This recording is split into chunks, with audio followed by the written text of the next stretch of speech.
રાજકોટ જિલ્લાના ધોરાજીના પાટણવાવ ગામમાં ખેડૂતોને ભારે વરસાદને પગલે તમામ પાકોમાં ભારે નુકસાન થયું છે। સૌરાષ્ટ્રમાં મેઘરાજાએ ધમાકેદાર બેટિંગ કરી હોય સર્વત્ર વિસ્તાર પાણી થઈ ગયો છે, ત્યારે પાટણવાવ ગામના ખેતરો બેટમાં ફેરવાઈ ગયા હતા અને ખેડૂતો પોતાના ખેતરમાં જઈ શકતા નથી। પાટણવાવ ગામના ખેડૂતોએ મોંઘા ભાવે બિયારણ, જંતુનાશક દવાઓનો છંટકાવ કર્યો હતો અને સારી આશાએ વાવેતર કર્યું હતું, પરંતુ કુદરતી આફતને પગલે પાટણવાવના ખેડૂતો લાચાર બની ગયા હોય। કપાસ, મગફળી, સોયાબીન, મરચી જેવા પાકોનું વાવેતર કરવામાં આવ્યું હતું, તે ધોધમાર વરસાદને લઈને ભારે નુકસાન પહોંચ્યું છે। સરકાર કે તેમના અધિકારીઓ સર્વે કરવા આવ્યા નથી, ત્યારે ખેડૂતો પાસે નવું વાવેતર કરવા માટે હવે નાણાં નથી, જેને કારણે પાટણવાવના ખેડૂતો દ્વારા સરકાર પાસે તાત્કાલિક સર્વે હાથ ધરવામાં આવે તેવી માંગ કરવામાં આવી છે। રાજકોટથી નયન રાવરાણી। મારું નામ ભુવનભાઈ રામજીભાઈ પેથાણી, ગામ પાટણવાવ। અત્યારે અમારે વરસાદની જે નુકસાની છે એ રસ્તા બંધ છે, કોઈ જાતની આવવા જવામાં તકલીફ પડે છે, એ તાત્કાલિક રિપેર કરો। અમે અમારી એટલી બધી મહેનત કરી છે કે જે નુકસાની ભરપાઈ થઈ શકે એમ નથી।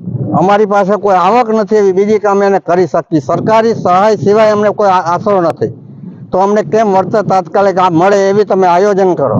અને અત્યારે કોઈ પણ તંત્રનો માણસ ગામમાં કે ક્યાંય આવ્યો જ નથી માણસ।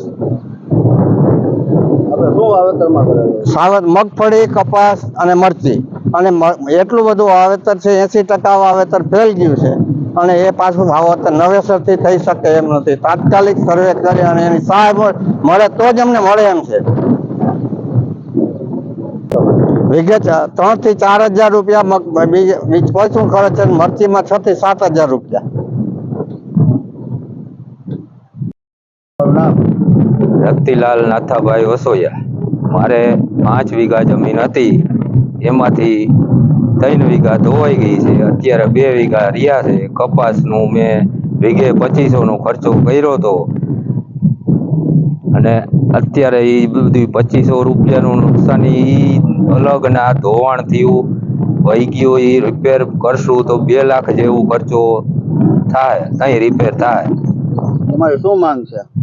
મારી સરકારને એ છે માંગ કે વહેલામાં વહેલે તકે સર્વે કરે અને જેને નુકસાન થયું છે એને તાત્કાલિક સહાય આપે, તો અમારા જેવા નાના ખેડૂત આમાં કંઈક કરી શકે, નકર અમારે તો અટાણે માથે ઓઢીને રોવાનો વારો છે।